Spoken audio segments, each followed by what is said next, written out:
Welcome back to Operator Syndrome. We're here with Jose. It's been a while since we chatted, uh, Yes. so you should be ready to go. When Yes. we last talked, we were talking about Mosul, that Yeah. that fun summer in Mosul. Um, Yep. Man, where's the best place to pick it up? For me, Hmm. Mosul was about the time that I started to feel it. You know what I mean? Started to feel that all the stuff was catching up with us. This podcast is called Operator Syndrome, after all. And Yes. so Yeah. you're going to have to talk about your feelings eventually. Yes. So I'll lead the way, so to speak. Okay. So Mosul, I was like, okay, I'm starting to feel this. I'm starting to feel, everything accumulate. All the bad stuff is starting to accumulate. Did you feel the same? Were you already feeling it? Were you still good to go in your head? I mean, where were you mentally after that deployment? I was, well, this is maybe in a personal level. I was that the deployment was a big change for me in maturity, Hmm. I want to say, Hmm. uh personally, and then but you're right also in when it came to work, what I mean? Because like we talked before, it was my first time actually doing something as a team leader, Hmm. which is what I wanted to do since I got to battalion to be a team leader, Hmm. kick some doors in and stuff like that. And I got the opportunity to do that. And it's one of those things where you're like, well, if in order for me to be a team leader, at least a good team leader, I have to be a little bit more mature, more responsible with my actions, not just so much outside of work, but while I'm at work. So, it's one of those things where man, I gotta kind of leave these little kid things behind and just, just in order for me to become a good leader, which is what I wanted to do. And so I guess at that term, I did have a little bit of a change myself. Okay. So after that deployment, it almost sounds like you got a chance to do the job you'd been wanting to do. Yes. And if anything, maybe you were the fire was reignited. Maybe you felt like it's time to put the foot on the gas. Yes. Yeah. Yeah. That's basically it. Yeah. Because remember, you and battalion, unless you have that ranger tab, Hmm. that initiation tab Right. that makes you I don't want to say you're not a nobody before that, but you have you're part of your ranger as Right. Major Mary would say. You know what I mean? And Right. so now you're walking like that. Well, act like that. You Yeah. know, with my uncle said this once: with great power comes great responsibility. And then he died. No, but it's true, you have now you wear that tab Yeah. that says you are a leader of some sort. So go act like that. So, Yeah. like the same battalion when in charge, take charge. And so that's what I tried to do. Mind you, I failed multiple times as it went on Hmm. later on in my future there. But you get up and you dust yourself off and you keep going forward. But that was the moment I think in Mosul for sure. I was like, man, okay, I am now am on my way where I want it to be. Let's be a good leader as best you can, Hmm. and you had that feeling, I guess.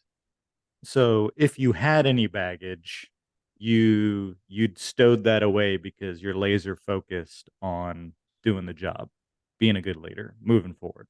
Yes. So yeah, I mean, like you still carry the baggage, brother. Hmm. You know what I mean? Hmm. Everybody that goes into the military prior to going to the military comes with baggage. You're not going into. I don't, Sure. I don't know anybody that's gone to the military. You know what? That had to maybe it was your first option. You know what I mean? Maybe you Hmm. just focus on it. And some guys absolutely do. They have different motivations for going in there. Some like me, I'm not saying that I did do it for my country, absolutely, but also it's like, man, I also kind of need this. Hmm. Yeah. I don't need the military as much as it probably, is gonna need me. I'm not saying that without me they're not gonna make it, but We don't know that. I'm joking, but you know, you know, at that position at that time, that's my job, and it needs me for that. Once Mm-hmm. I'm gone, whatever. But I needed it. But the baggage that I came with, like I mentioned before, my kids, Mm-hmm. um, and they're always in the back of my head, and I know that this team leader job, every job in the time, I would say at one point it's dangerous. But Mm-hmm. now, you're the first one. At least you're the first one in. Right. Um, you're the first. You're leading these men that also have families, and then you make the wrong call at the wrong time. You know what I mean? Or you Mm-hmm. suck as a leader, or you get these men hurt or something. That falls on you. Mm-hmm. Um, that's extra stuff. But while in the back of your head, you're dealing with problems at home, which I had. Like I mentioned just in the beginning here, maturity wise for me, it was also stuff that I was doing that I was the wrong stuff. And I remember I talked to you once. You told me this one thing, and I was like, all right, man. And you don't remember this. And maybe we should have talked about it differently separately, but I was in a bad spot, and I remember I thought this is not bad. This is good. And you said something to me. I'm not tell what you said, but and they hit me. Fuck. And I was like, man, grow up. And I was like, so I dropped everything, fixed everything at home, even though it kicked me right in the chin, but I got up and I moved forward and everything got better. You know what I mean? And I see you're trying to think of what it was. I'll tell you later. But it's a maturity, man. I was not growing up on the outside, as away from being a ranger, if you will. You know what I mean? And I had to change that. And then that helped me also get that change as a ranger, as a team leader now. You Mm-hmm. know, and it helped me a lot. Outside Well, and I don't exactly remember what that is, but um, there are plenty of times that you've checked me too, and that's the way it should work. yeah. If you're really friends, if you're really teammates, you should be able to say, you know, hey, think about what you're doing. Is this really you? Is this really what you want? And that goes both ways. That cuts both ways because sometimes it didn't quite. Well, we'll talk about that when we talk about Sharana. So I won't take too much credit for any good things because I'm definitely responsible for some bad too. So that's the point. So that's Mosul. We come back. The training cycle is the training cycle, the same it always is. Do you remember anything before we went to Sharana? Is there anything about the in between time that you remember you wanted to talk about? In between time to Sharana, uh, Moby had a good training cycle. Um, I got I got new new guys in my team. I remember I Okay, would yeah. ask you a lot of questions Mm-hmm. uh about how do we work this? What do you guys usually do? Mm-hmm. How to keep these guys training.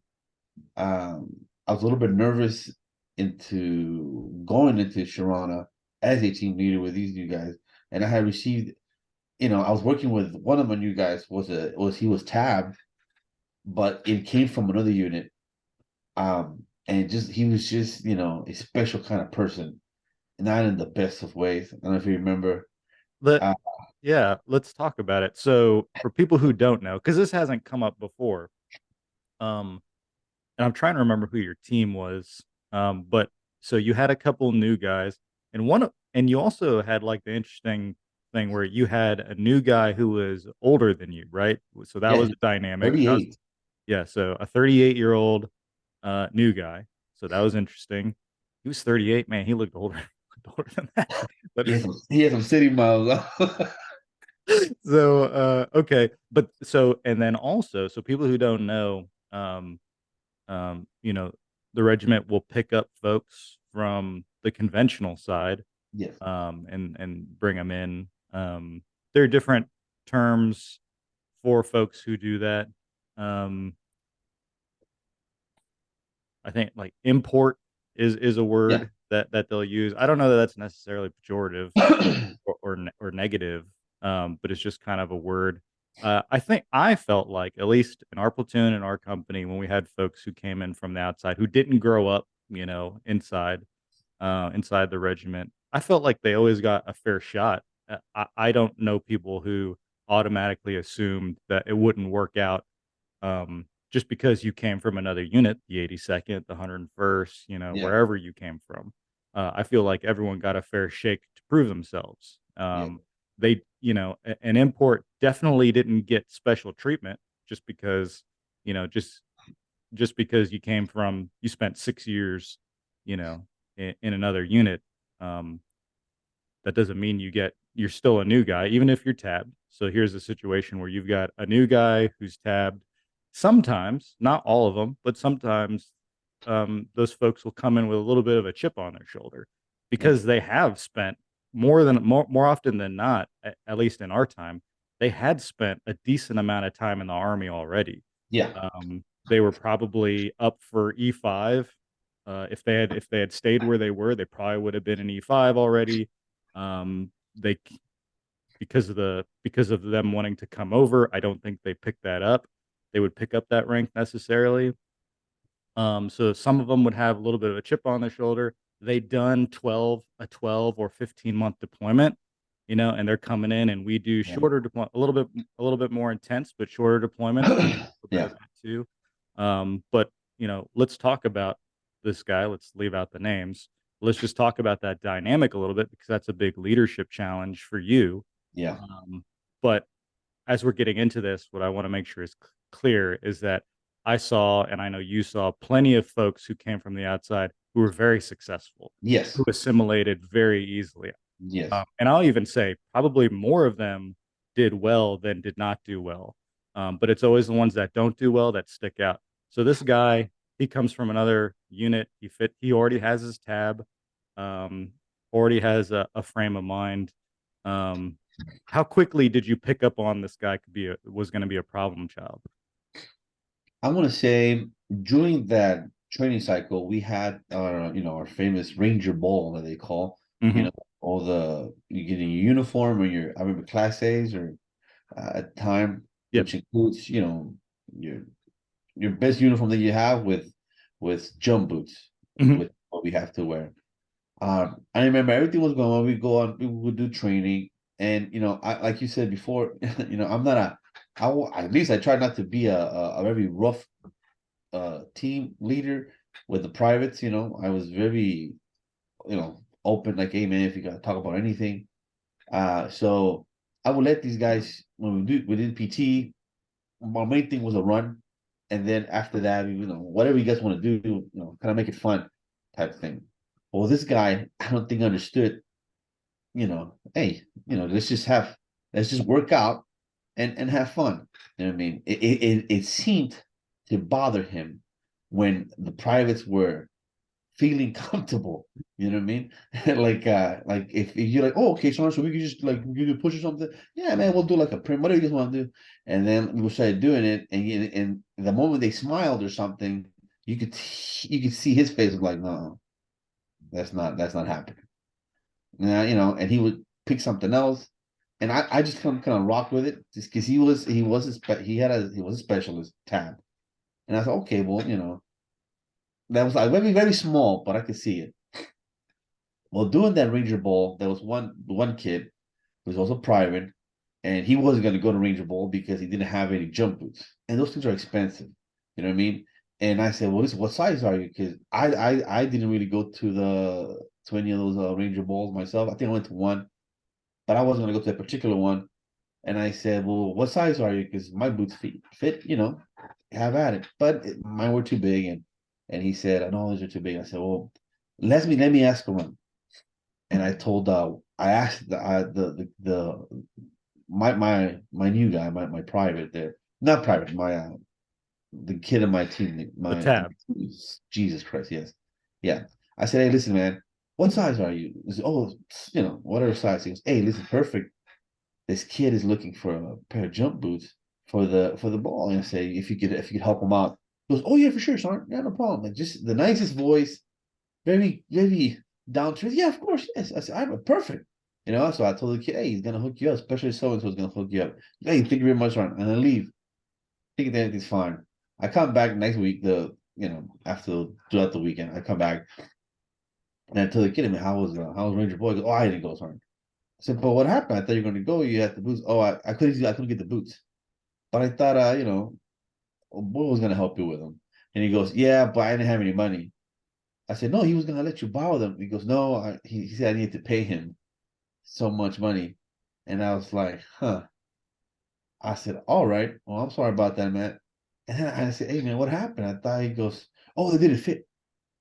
He lied right to my face. So And I was like, the tab, yeah. who you thought was just going to be a good guy and let the kid borrow the boots for a night, by the way, a And night, then, a night. yeah, You find out he apparently tried to charge the kid, yeah. and then he lied to you, and he said, "Oh, they didn't fit." Yeah.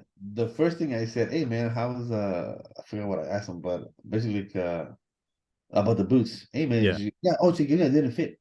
I Mm. was, all right. So right there I kind of just stopped the conversation. I was like, okay, we'll just kind of write that down and keep an eye on this dude. You know what I mean? Yeah. 'Cause it was a really quick lie. I was like, all right.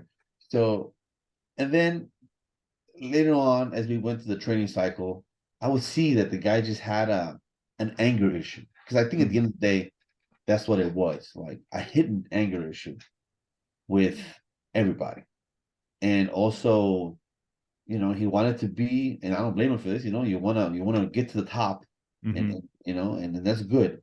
But you can't bulldoze your way to the top. Not there. You have to go through certain steps, you know what I mean? You have to Right. earn certain things. In battalion, that's one of the things I like. Sometimes people get, kind of go through shit like that, but for the most part, hey man, show what you can do, and they'll give you that opportunity, and like everybody else. But I think he was trying a little bit too hard, and not in the good way, and he started rubbing people the wrong way. His attitude, his lying, it was really obvious. I had to at one point in Sharana, I was addressed by the rest of the platoon team leaders, uh, and platoon sergeant. They said, "Hey man, you need to get your guy, talk to him. He's acting this way. You need to fix him." Oh, yeah, Roger. So I had to go have that conversation, which I didn't even beat around the bush. I was straight up, "Hey man, this is how you're acting. This is how you've been acting. You need to stop that." Because everybody has noticed, and they need you to focus up and be better. And again, with that voice, yeah, absolutely, sorry. I'm like, I don't think this guy. I think he looked just. You could tell inside he was super angry, and like I will never change type. But outside he's like, "You got it." I'm like, "Okay then." It was almost scary, and I was like, "All right, well this guy's gonna be an issue." And after the good, I guess the good thing in a way, after that deployment, it was my last deployment as a team leader, so I didn't have to deal with that dude. And but we did catch up later on.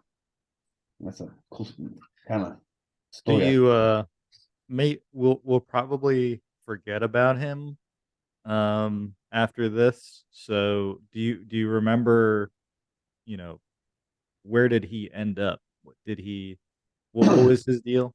Where did he end up at, as He far as you actually, know? he actually, I believe, took my team leader spot, which is great. After I left Sharana, Mm. and I was at the time I was in the sniper section when I saw him again. It was like a year later, Mhm. and he was a team leader and just a horrible team leader, not and just maybe not a team leader, but a horrible person, even worse.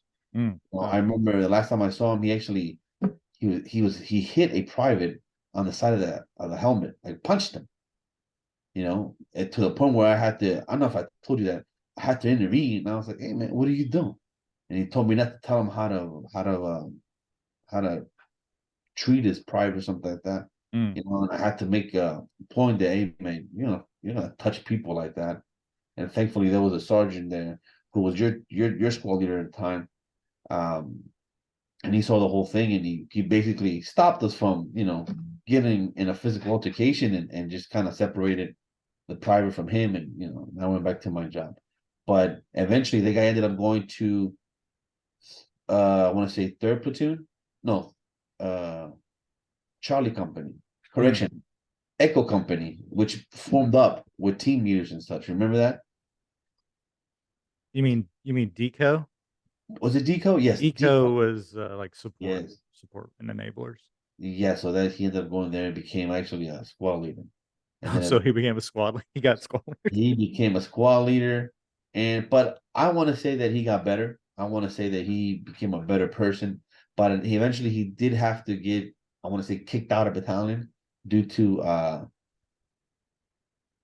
so I take it back. I don't think he became a better person because he kicked out for I want to say some kind of issues at home with his wife, and I want to say maybe altercation or something like that. Oh, But I can't 100% say that. Uh, yeah. That's what I was told, but I can't say for sure that that's what happened. But he did get kicked out. Okay. Well, um, good luck to him wherever he is, whatever he's doing. Again, hey, it could be one of those things where you have mental baggage, man, Yeah. and I it mean, didn't who work knows what out he for went him. who knows what he went through before he showed up. Yep. And we all have that. But it was clear he wasn't a team player in the way that Yeah, he was not. the rest of us grew up to understand what that meant. Yes. Um, from my perspective, and it was just like a totally third person from afar perspective. I could just see a guy who was like trying to act the part is what I Yes. saw. Yes. That's you talk about like a facade, even from another squad. Worrying about my own guys, my own business. It was Mhm. just very obvious he was playing the part, Yes. and I think for whatever reason that was. But for the folks who would come in and be successful, the people who would be successful would be the people who were their authentic self and spent most of their time worrying about everyone else other than themselves. So, Yeah, but because these guys do have to go, even though they're coming from another unit or and the big army, they still have to go through the same training, you mhm, know, that or indoctrination program that anybody else comes through. mhm, Battalion has to go through. So, they've been screened before, I want to say, mhm. and some are good, and a lot of them were really good. Some of them didn't do so well, but for the most part, like you said before, a lot of them were good men. So this is a so this is a challenge going into Sharana. You got some other guys we talked about them, but overall, you were feeling okay going to Sharana. I was feeling good. I knew it was your last deployment. That was kind of bumming me out a little bit because, and I'll be honest with you, like emotionally, I was like, well, damn, man, if he's not gonna be here, then what? I mean, it sounds like not like it's not true, but it's true. You know what I mean? It's one of those things where, man, we were privates together. We were roommates together. We've been checking each other since the very first day. Remember, we would get up in the morning, put our uniforms on, and then we look at each other. You got your coin, you got this, you got that, I got that, you got this. All right, Hmm. let's go. All right. So that's when you're about to go, man. I'll be stuck here with all these dudes. And I don't really talk to, I mean, I talk to everybody, I joke with everybody, but I don't know, I don't really know them like that. Hmm. I know you like that. Right. And so I remember, that was a big thing. And man, we wanted you to be safe. It's always scary. It's that last deployment. And we would always make that joke, before every mission. Man, it was his last deployment. Like something is gonna happen or something would happen. Uh, Yeah. no, but we would say it, hoping that everything goes well, and thank God everything did go well, and came out and succeeded, and have a family, and but at that time, and that's one of the things, you're losing a friend there, and you gotta get back to work. You know what I mean? And Hmm. just hoping that everything goes well for you. And I remember I even tried to make a change. That's another thing, mentally I was like, well, what if I change? What if I go here instead? Or what if I get a different MOS or Hmm. something? Because if Hmm. you're leaving, and I'm leaving too, you know what I mean? But it Right. wasn't the case. Everything went a certain way. Didn't go exactly like I planned it, but you know what? it ended up being a good thing, you know. Well, let's talk about that deployment. Anything, any mission, any event, anything stick out to you about? I mean, from my perspective, not to lead you, I thought it was relatively quiet. Definitely compared to Mosul before that, Yes, and our trip to Afghanistan before that. And I was happy about it being my last one. I was more or less happy that it was that it was that quiet. deployment was quiet until the last mission. I want to say second to last mission, and Mhm. then we got a little bit of action going in there. But aside from that, oh no, we had the one kid from the I want to say 82nd that The Bo Bergdahl thing? yes sir. Yeah. So So, I mean, those missions, also quiet though. yeah, mostly quiet. How often do you think we'd go out? Sharana, I want to say at least 3 times a week. 3 times a week, something like that? Compared to Mosul beforehand, Yeah, no, that was which was like 5 to 8 times a night, right? yes, Now we're doing 3 times a week, um, yeah. which for some folks in some deployments, they would have been like, "Oh, man, that's crazy. Oh, it was a crazy deployment. We went 3 times a week." But after, 7 times a night, it was like, "Whoa, this is quiet." Yeah. Um, okay, so anything about B Bo Bo Bergdahl, that mission, anything about that you remember? I don't know, just how it went from us thinking the kid was in trouble, being taken to Mhm, where if you find out later, throughout the news and everything, that in fact he voluntarily left the fob mhm, and all this stuff.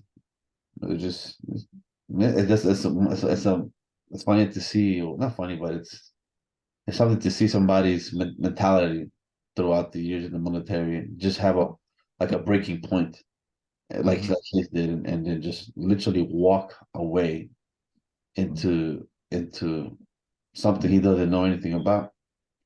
But thankfully, he got back home, and whatever consequences he got, he got. But crazy things happen.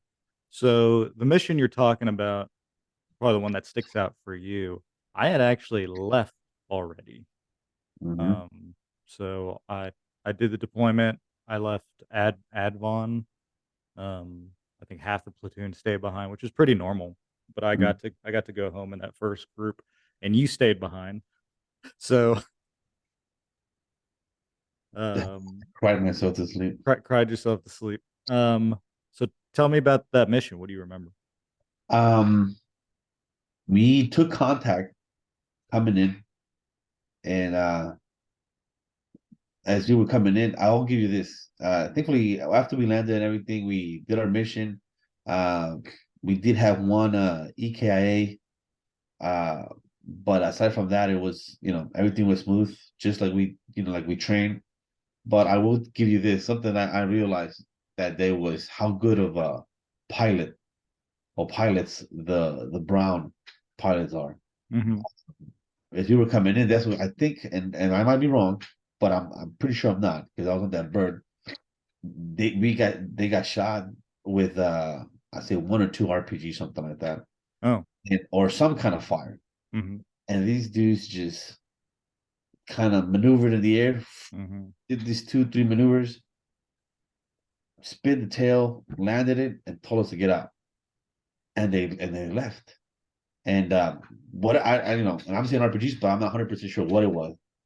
And then sitting there, we did our mission the rest of the night, and we come back from the deployment from that mission that mhm, night, and we're like, man, in my head, I was like, we were talking like, man, they just, they did this and they did that, and we're all excited. And I see the pilots coming from Child, like nothing happened. Just like, yeah, anyways, talking about whatever show they were watching. I'm like, come on. yeah, And I was like, if it was me, I would have shut up about it. I'd be telling everybody. And then I made this and I did that. uh-huh, But these guys were just so cool and collective, and it gives you a nice understanding that, man, when you're flying with these guys, most likely you will be fine.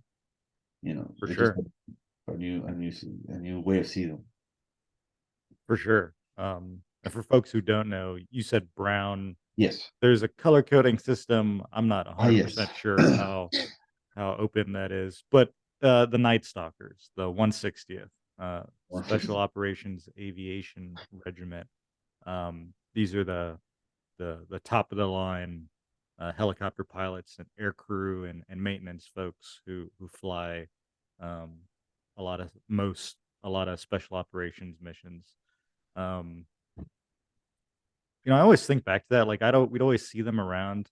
Um, it's a shame we didn't, or at least I didn't spend more time interacting with them. You know what I mean? I Yeah. don't know if that was just me, but we were always in our own bubble, worried about our own things. But Yeah. it's a shame there wasn't more of that. Okay, so as we're wrapping up here, maybe we can talk about, you talked about needing a change.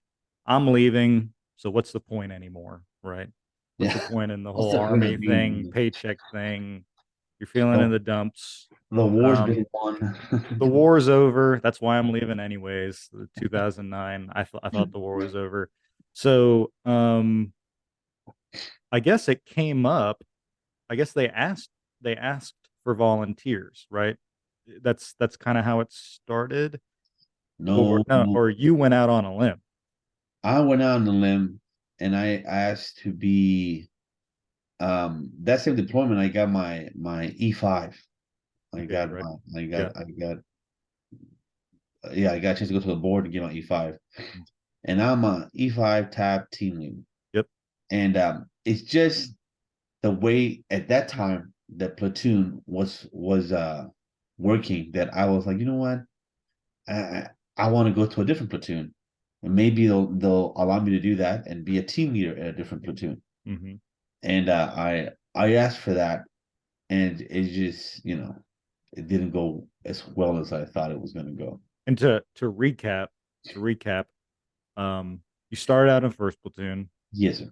You you were forced to go to second platoon After school, after Ranger School, yeah, after Ranger School as a gun team leader. as a gun team leader. You came back over as a gun team leader. You didn't deploy with second platoon though, right? No, that You was did just you basically did like the training cycle and then came yes, right back, right? Okay. yes, Um and then at the end of Sharana, you're feeling feelings and you say, "Hey, remember when you guys been sent me to second platoon, you're whipping me around. Any chance I could go back to I think you wanted to go back to second platoon, right?" yeah. Second or third, any platoon really. I just kind of want, and I the way I explained it was, listen, I love first platoon is just I want to be able to maybe work with the rest of the platoons or something like that, get a different view of how we do things. Mhm. And it, they said, well, we'll see what we can do. And then as soon as we get back, I want to say within the first 2 weeks, they give me orders to go to headquarters to reconnaissance team, a Mhm. reconnaissance company or whatever it is they call Yeah. it. And I was like, I said, what? And it was like it came out of nowhere, and I was Mhm. like, well, I said, I took the platoon sergeant. I said at the time, I said, well, what's going on? Why am I getting sent to recce, like we call it? And they basically told me, hey man, like if you want your job back, go talk to this guy. And it's another, he's a higher up there, and you know, I don't do that. I don't go beg you for something. I did do anything to get pushed out of there. So at least, and if I did, I take my licks, man. I don't care. But I knew what they were doing. That was the reason why I was trying to get out. They had that Mhm. that childish, almost not childish mentality, but that what do you call that? The kids to go to college and they have frat frat mentality. Frat mentality? Yeah, The that the was good growing old up. boys, the good old Yeah, boys and network, a I little bit didn't of like that. that. Yeah, I didn't like that, and I was like, that's why I was trying to leave. And they just, I guess they cut up with me. They're like, nah, man, you're gonna go without Well, us. yeah, yeah. Yeah, so for those who don't, and we're wrapping up here, but for those who don't know, we have specialty platoons within the battalion in the headquarters company. There's a sniper section, there's a recce section, there's something called TSE. And by the way, this is like however many years ago it was, right? Like 10, Yeah. 10 more than Yeah. 10 years ago. So Lord knows what's in there now.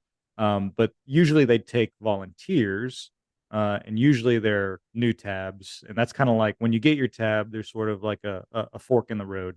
You can decide to go to a specialty platoon, or you can stay to become a team leader and become a squad leader and all that and follow that track. So there's some tracks that are laid out. In this case, where usually they take volunteers, the leadership at the time decided that you hadn't displayed enough loyalty and perhaps uh, At least that's what I felt like. Shit, maybe it was just a bad team leader. I don't know.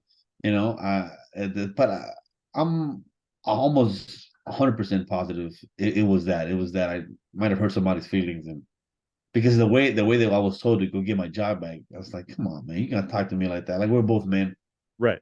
and I think sometimes that little rank kind of makes people forget that you're both just men. And but I just took. I said, all right, you want me to go? I'll go. I went to Reiki, and I was there for a little bit, and then I ended up being in the sniper section, and you know, stayed the rest of the time there.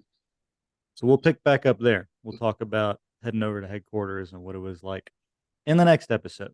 So Yes, sir. thank you for listening. We'll catch you in the next one. Bye. Man.